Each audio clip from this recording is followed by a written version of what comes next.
Hello CLAT aspirants, I am Barkha, your faculty and mentor at iConta, and as we saw good response on the part 1 of the most important legal maxim for your CLAT exam, and most of you demanded that you needed a part 2 for that, so why wouldn't we bring it for you? So here is the part 2 for the most important legal maxim for your CLAT 2025 exam, and let's begin. The first one is Nulla peona sine lege, no punishment without a law. What are they saying is that it refers to a principle that no person should be punished for an act that is not specifically prohibited by law. They are saying that any act which is specifically prohibited by law, that will only be punished by the law. If anything which is not prohibited by law, that will not be punished. That is what they are trying to explain in this maxim, that no punishment without a law. If law has not specifically prohibited something, which has not put a halt on something, that particular thing will not be punished. That was your first maxim, that was nulla peona sine lege. The next one is pacta sunt servanda.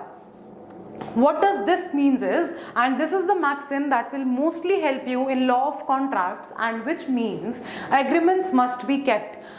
Emphasizes the importance of honoring and abiding by contractual obligations and agreements. What is this legal maxim telling us is that if any agreement is made between two parties, then that must be kept. That means both the party must fulfill each other's obligations to not face the consequences in future, and that is what they are saying, pacta sunt servanda. That means the agreements must be kept. The third one is prima facie. What do you mean by prima facie? It's a very simple one. I think you must have heard about it. The meaning of this is on the face of it. Indicates that something is presumed to be true or valid unless proven otherwise. वो क्या बोलना चाह रहे हैं कि अगर एक particular चीज on the face of it true लग रही है, तो अगर कोई उसको आके अदरवाइज यानी कि कॉन्ट्रेरी ना प्रूव कर दे, तब तक उसको ट्रू ही माना जाएगा. यानी कि अगर किसी को उसको झूठा प्रूव करना है, तो that person needs to prove it, otherwise that particular fact will be said to be true if on the face it seems to be true. That is what is the meaning of prima facie, right? The next one is quae facit per alium facit per se. क्या बोल रहे हैं? He who acts through another acts in own behalf. Another maxim which is very important in your contract act, which is that कि if someone is acting through another person, जैसे कि principal agent की relationship में होता है, principal agent के through अपना काम कराता है, तो अगर एजेंट को अगर एजेंट की तरफ से कोई लाइबिलिटी आती है, तो उसके लिए रिस्पॉन्सिबल कौन होगा? प्रिंसिपल रिस्पॉन्सिबल होगा, just because he was acting himself through another person. क्या बोल रहे हैं? States that a person who acts through another person is legally responsible for the actions taken on their behalf. क्या बोल रहे हैं कि अगर एजेंट ने कोई गलत एक्शन लिया और अगर किसी को एजेंट को स्यू करना है, लेकिन एजेंट की लायबिलिटी ना बनकर किसकी लायबिलिटी बनेगी? प्रिंसिपल की लायबिलिटी बनेगी. उसके अलग फैक्ट्स एंड सर्कमस्टांसेस होते हैं, just because the principal was acting through the other person, that is the agent, right? The next one is res ispa loquitur. The thing speaks for itself. कोई चीज अपने आप में बोलती है. That means refers to a legal doctrine where the occurrence of an accident or injury implies negligence or wrongdoing without the need for further evidence. कोई ऐसी चीज जो क्लियरली अपने आप में शो हो रही है कि वो गलती थी और वो चीज नहीं होनी चाहिए थी, तो उसके लिए हमें किसी एविडेंस की जरूरत नहीं पड़ती. जैसे कि अगर हम एग्जाम्पल लें ओवर स्पीडिंग का, अगर ओवर स्पीडिंग की वजह से किसी का कोई एक्सीडेंट होता है, supposedly if I M over speeding और मेरे से किसी का एक्सीडेंट हो गया, ठीक है, तो उसके लिए किसी और को कोई एविडेंस देने की जरूरत नहीं है. मेरा जो ओवर स्पीडिंग का एक्ट है वो अपने आप में स्पीक कर रहा है कि इस एक्ट की वजह से वो इंजरी कॉज हुई, and that is what is called as res इस्पा लोकेटर, कि उस ओवर स्पीडिंग के एक्ट ने अपने आप को जस्टिफाई किया. Justify is a wrong word. That means उस ओवर स्पीडिंग के एक्ट ने अपने आप के लिए बोला कि हाँ, उस एक्ट की वजह से वो पर्टिकुलर एक्सीडेंट या पर्टिकुलर इंजरी हुई और उसके लिए कोई और एविडेंस की जरूरत नहीं है। The sixth one is res judicata, a matter already judged, describes a legal principle that prevents the same issue or dispute from being raised again after it has finally determined by a court। वो क्या बोल रहे हैं कि अगर एक case automatically decide हो चुका है, एक केस जब किसी जज ने ऑलरेडी उस पर जजमेंट दे दिया है, वो ऑलरेडी हर्ड है, तो आप उसको दोबारा कोर्ट में नहीं लेके जा सकते। दैट मीन्स अब आप ये पूछोगे कि क्या, क्यों, अपील्स तो होती हैं बहुत सारी। Appeals is a different thing. Appeal मतलब आप अगर किसी जजमेंट से खुश नहीं हो, अगर आपको ऐसा लगता है कि आपके फेवर में जजमेंट नहीं आया है और आपके साथ गलत हुआ है, तब तो शायद आप अपील कर सकते हो। लेकिन अगर आप ये सोचो कि अगर आपने एक मैटर एक कोर्ट में लेके गए और उसका डिसीजन आ गया, आप उसी कोर्ट में उसी केस को दोबारा फाइल नहीं कर सकते, just because you are wasting the time of the court, and court already हमारे इंडिया के बहुत ओवरबर्डन है। इसीलिए दिस इज द प्रिंसिपल जो आपको बोलता है कि अगर एक मैटर ऑलरेडी डिसाइड हो चुका है, एडजुडिकेट हो चुका है, तो आप उस मैटर को दोबारा उस कोर्ट में नहीं लेके जा सकते। Describes a legal principal that prevents the same issue और डिस्प्यूट। वही सेम इशू, अगर कोई और डिस्प्यूट है, अगर कोई और चीज है जो अनसेटल्ड रह गई है, आप उसको उस कोर्ट में लेकर जा सकते हो, लेकिन उस सेम इशू को, सेम डिस्प्यूट को आप सेम कोर्ट में नहीं लेकर जा सकते। This maxim simply provides to ease down the burden of the courts. Moving further, the next one is stare decisis. To stand by things decided refers to the principle of precedent where courts should adhere to and follow previous legal decisions when deciding similar cases. Supposedly कभी कभी क्या होता है कि एक case already पहले decide हो चुका है, राइट? अगर उसी से एक सिमिलर केस कोर्ट में आ जाता है, तो कोर्ट्स यूजुअली क्या करते हैं कि जो पहले जजमेंट्स आए होते हैं वाया द हाई कोर्ट्स और द सुप्रीम कोर्ट्स, तो जो कोर्ट्स पहले डिसीजंस आए हुए होते हैं उन पे रिलाई करते हैं। दैट मीन्स एक सिमिलर डिसीजन देते हैं, and that is what is called as stare decisis, कि प्रेसिडेंट्स को फॉलो करना। अगर कोई ऑलरेडी एक जजमेंट आ गया है, ठीक है, तो उसी को एक बेस बनाकर जो सिमिलर केस है उसका जजमेंट दिया जाता है, and that is what is called as stare decisis, यानी कि प्रेसिडेंट्स को फॉलो करना, right? The next one is ubi jus इबी रेमेडियम। आपने ये बहुत बार सुना होगा, बहुत बहुत फेमस मैक्सिम है लॉ का, and that is where there is a right there is a remedy.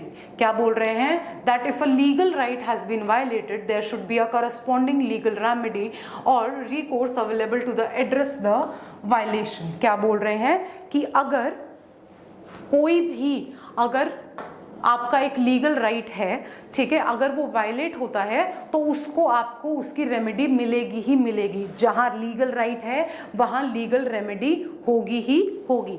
जैसे फॉर एग्जाम्पल आपका एक फंडामेंटल राइट है, राइट टू वोट, ठीक है। अब सपोजिटली इलेक्शंस आते हैं और आपको वोट कास्टिंग के लिए मना कर दिया जाता है, आपको कह देते हैं कि नहीं, आप वोट नहीं कर सकते, ठीक है।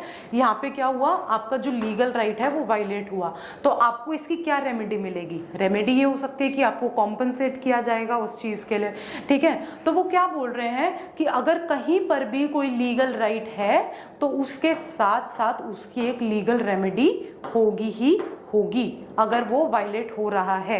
LR equals to LR, that means legal right is equals to legal remedy if the legal right is violated, right? The next one is voluntary non-fit injuria, another a very famous maxim, और जो आपको for sure पता होनी चाहिए आपके CLAT exam के लिए, क्योंकि इससे एक पैसेज आता ही आता है 100%। There is 100% probability for a passage to come from this maxim, और वो क्या बोल रहे हैं? To a willing person no injury is done। अगर आपने एक कंसेंट दिया है उस इंजरी के लिए willingly, मतलब आपके एक्शंस के थ्रू पता चलता है कि आपने उस चीज के लिए, उस कंडक्ट के थ्रू आपने हाँ कर दी है, तो आपको उसके लिए कोई भी कॉम्पनसेशन नहीं मिलेगा. Implies that if a person willingly exposes themselves to a known risk or danger, they cannot claim compensation or relief for any resulting harm or injury. For example, आप क्रिकेट देखने अगर क्रिकेट स्टेडियम में जाते हो और अगर आप as a Spectator जा रहे हो और आप वहाँ पर बैठ रहे हो, तो अगर किसी क्रिकेटर की कोई बॉल आती है और वो आपको हिट करती है आपके हेड पे, आपके हैंड पे या आपके टो पे, कहीं पर भी, तो आपको उस इंजरी के लिए कॉम्पनसेट नहीं किया जाएगा जस्ट बिकॉज आपने उसके लिए कंसेंट दिया था. आप एज अ स्पेक्टेटर वहाँ गए थे, तो आपको आपके कंडक्ट ने ये क्लियरली शो किया कि आपने उस चीज के लिए वॉलंटरीली या विलिंगली हाँ करी थी.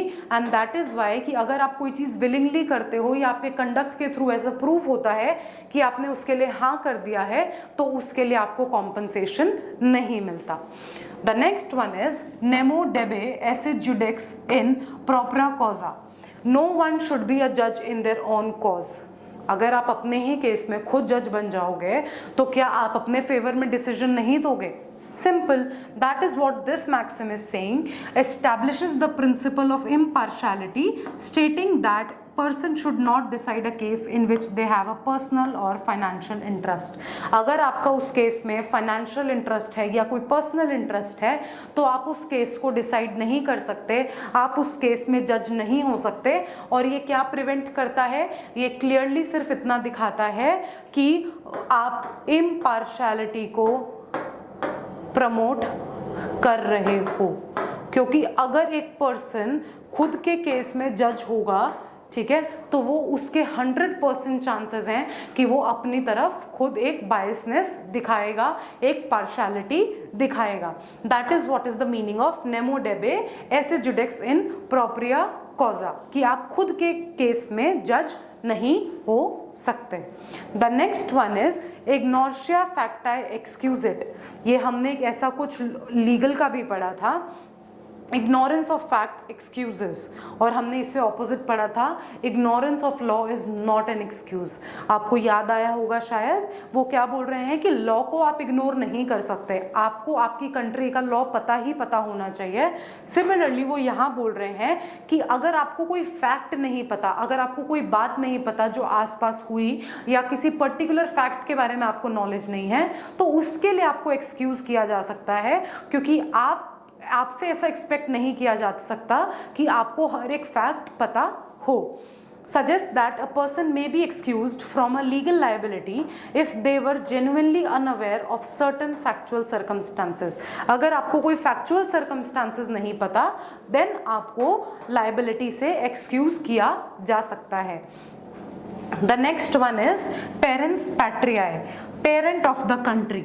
क्या बोल रहे हैं कि जो स्टेट है, यानी कि जो गवर्नमेंट है हमारी, उसको जो कंट्री है उसका पेरेंट बोला गया है. यानी कि the state has the responsibility to protect the country. Describes the role of the state as the protector and guardian of the individuals, specifically who cannot protect themselves, such as children or the mentally ill. वो क्या बोल रहे हैं कि जो state है, यानी कि जो गवर्नमेंट है, वो उन लोगों के लिए हमेशा खड़ी रहेगी जो खुद को प्रोटेक्ट नहीं कर सकते. And that is supposedly the children, जो उनको खुद को नहीं पता कि वो क्या एक्ट कर रहे हैं या उसके क्या कॉन्सिक्वेंसेस हो सकते हैं, या फिर मेंटली डिसेबल्ड लोग जो अपने आप को प्रोटेक्ट नहीं कर सकते, उनके लिए the state is always there to protect them and they act as the parents of that particular category of the people. जैसे कि हमारे पेरेंट्स हमें हर चीज से प्रोटेक्ट करते हैं, वैसे ही the state acts as a parent for such kind of category of people. Fine, moving further, the next one is रेशियो डिसेंडाई, रीजन फॉर द डिसीजन. क्या बोल रहे हैं कि अगर कोई भी कोर्ट कोई भी जजमेंट देता है, तो वो जजमेंट क्यों पास कर रहा है, कि अगर वो किसी पर्सन के फेवर में कर रहा है या किसी के अगेंस्ट में कर रहा है, तो the court needs to give the reason for that, and that is a mandatory provision. refers to the legal reasoning or grounds on which a court's decision is based. अगर आपने किसी भी फेवर या अगेंस्ट में कोई decision दिया तो आपको ये प्रूव करना या आपको वो रीजन देना बहुत जरूरी है कि आप वो डिसीजन क्यों दे रहे हो। Fine. The next one is कॉज़ाए मोर्टिस on account of death relates to actions or events that occur in anticipation of a person's death। वो क्या बोल रहे हैं कि अगर ऐसा किसी भी एक्शन से पता चलता है कि इस पर्टिकुलर पर्सन की डेथ होने वाली है, अगर हम एंटिसिपेट कर पाए, जैसे supposedly if a person is continuously in bed और the person is continuously bed ridden for more than 30 days, like 40 days 45 days, तो एंटिसिपेट किया जा सकता है कि हाँ probably that person is going to lose his और हर लाइफ। ठीक है, तो उसके रिलेटेड अगर कोई भी ऐसा एक्शन किया जाए ऐसा एंटिसिपेट करके कि इस पर्सन की डेथ होने वाली है, तो हम उसको बोलेंगे कॉज़ा मोर्टिस। जैसे कि अगर किसी पर्सन की डेथ होने वाली है तो the first thing that the person do is वो अपनी विल बनाता है। ठीक है, तो उसको बोलेंगे that the making of the will is a कॉज़ा मोर्टिस एक्शन, कि उसने अपनी डेथ एंटिसिपेट करके विल बनाई and that action is a reciprocal promise or reciprocal thing of that, right? The next one is respondent superior, let the master answer, holds an employer or superior legally responsible for the wrongful acts or omissions committed by their employees or subordinates within the scope of their employment। बहुत simple example लेते हैं। If I am teaching eight I कॉन्टा, ठीक है, और अगर मुझसे कोई गलती हो जाती है तो उसके लिए कौन रिस्पॉन्सिबल होगा? आप लोगों को लॉ नहीं पता तो आप लोग शायद ये बोलोगे कि मैम आप खुद रिस्पॉन्सिबल हो गए, but no, if I am the employ at I कॉन्टा और आई कॉन्टा मेरा एम्प्लॉयर है, ठीक है, तो अगर मुझसे कोई गलती हो जाती है तो आई कॉन्टा will be responsible and I कॉन्टा will be liable to answer on my behalf. तो वो यही बोल रहे हैं रिस्पॉन्डेंट सुपीरियर लेट द मास्टर आंसर, जो एम्प्लॉयर है वो आंसरेबल होगा फॉर द एम्प्लॉयज एक्शंस। अगर एम्प्लॉय से कुछ भी हो जाता है, कोई रॉन्गफुल एक्ट हो जाता है या ओमिशन हो जाता है during the scope of their employment, मेरे काम करते वक्त अगर मैं आई कॉन्टा से बाहर जाके किसी को जान से मार दूं, ठीक है, तो that is not answerable by I कॉन्टा। ठीक है, अगर मैंने एम्प्लॉयमेंट के कोर्स में कुछ ऐसा किया है जो रॉन्गफुल है और जो आई कॉन्टा आंसरेबल है करने के लिए, उसके लिए आई कॉन्टा आंसरेबल होगा। मेरे एम्प्लॉयमेंट के बाहर जाके अगर मैं कुछ करती हूं तो वो उसके लिए आई कॉन्टा रिस्पॉन्सिबल नहीं होगा। The next one is damnum emergence, the actual losses suffered refers to the actual or quantifiable loss or damage incurred as a result of event or action। ये भी मैक्सिम आपके मेनली कॉन्ट्रैक्ट एक्ट में use होती है कि अगर कोई भी एक्शन करने से कोई एक पर्टिकुलर लॉस होता है तो आप उसको कैसे कैलकुलेट करोगे, वो कितना क्वांटिफाइबल है, ठीक है, उसको हम बोलते हैं डैमनम इमर्जेंस, कि हमें पता चल जाए कि उस पर्टिकुलर एक्शन की वजह से कितना लॉस हुआ है, एक्चुअल लॉस कितना हुआ है। ये नहीं कि हमने कोई एस्टिमेट बता दिया, इस पर्टिकुलर एक्शन से कितना लॉस हुआ, ₹1 लाख का, 2 लाख का, कितना लॉस हुआ, actual damage is what is called as damnum emergens. ठीक है, the next one is Boni Moore's good morals, a very simple legal maxim, refers to the principle of good moral conduct or behavior। कोई भी एक person जो अच्छा good moral और behaviour दिखाता है किसी की भी तरफ, that person is said to have a boni mores code of conduct, कि मतलब उसका जो कोड ऑफ कंडक्ट है दूसरों के प्रति वो बहुत बहुत ज्यादा ही क्या है, अच्छा है। That person is a man of good morals and that is why that we say that that person is a boni mores person, a person with good morals. Fine, moving further, delegata potens non potest delegere, a delegated power cannot be further delegated, states that a person who has been given authority or power by someone else cannot transfer that authority to a person। अगर वो क्या बोल रहे हैं, supposedly एक person है, ठीक है, उसने आधी पावर अपनी बी को दे दी कि तुम मेरे बिहाफ में कुछ ऐसा एक्शंस ले सकते हो जिसके लिए तुम्हें मेरे परमिशन की जरूरत नहीं है, ठीक है, तो क्या बी अपनी उस पावर को जो उसको ए ने दी है वो सी को क्या उस पावर में आधा हिस्सा दे सकता है? नहीं, he can not delegate the power which has already been delegated to him. अगर एक पावर किसी और से आपको मिली है तो आप उसको किसी और को डेलीगेट नहीं कर सकते। That is what is called as डेलीगेटा पोटेंस नॉन पोटेस्ट डेलीगेरी, कि मतलब अगर आपको किसी और से पावर मिली है तो आपके पास ये अथॉरिटी नहीं है कि उस दी हुई पावर का आप मिसयूज करके आप वो पावर किसी और को दे दो विदाउट दिस पर्सन्स कंसेंट। अगर इससे बातचीत करके कुछ होता है तो that is a different scenario, but अगर आप बिना इस पर्सन की कंसेंट के इस पर्सन को डेलीगेशन करते हो तो that is not allowed. Moving further, dura lex sed lex. Lex का मतलब रट लो, लेक्स का मतलब होता है लॉ, ठीक है। लेक्स जहां पर भी होगा वहां उसका मीनिंग होगा law. The law is harsh but it is the law. वो क्या बोल रहे हैं कि हाँ, बहुत बार ऐसा होता है कि लॉ बहुत ज्यादा हार्श होता है, बहुत ज्यादा स्ट्रिक्ट होता है, बहुत ज्यादा सिवियर होता है, लेकिन आप उसको इग्नोर नहीं कर सकते। अगर वो लॉ है तो वो लॉ है, आपको उसको फॉलो करना ही पड़ेगा, इररिस्पेक्टिव ऑफ द फैक्ट कि वो कितना हार्श है, कितना ज्यादा सिवियर है या कितना ज्यादा स्ट्रिक्ट है। Expresses the idea that law may sometimes seem strict or severe but it must be followed nonetheless। मतलब चाहे कितना भी हार्श हो, कितना भी टफ हो, कितना भी सिवियर हो, लॉ को फॉलो किया जाएगा। The next one is nullum crimen sine lege, no crime without law, asserts that an act cannot be considered a crime unless it is explicitly prohibited by law। एक ऐसी maxim हमने अभी पहले भी पढ़ी थी और उसी का ये दूसरा वर्जन है कि अगर कोई भी ऐसा एक्शन जो प्रोहिबिटेड नहीं है लॉ में, उसको तब तक क्राइम नहीं माना जाएगा जब तक वो एक्सप्रेसली उस लॉ में ये ना कह दिया जाए कि ये एक्शन प्रोहिबिटेड है, ठीक है। तो that is what they are saying कि अगर कोई ऐसा एक्शन जो स्पेसिफिकली प्रोहिबिटेड ना हो तो वो क्राइम नहीं माना जाएगा। नलम क्राइमन साइन लेगे, ठीक है। द लास्ट वन इज पर curium by the court, refers to a decision or opinion of a court that is issued collectively by the court rather than being attributed to a specific judge। वो क्या बोल रहे हैं, कोई ऐसा judgement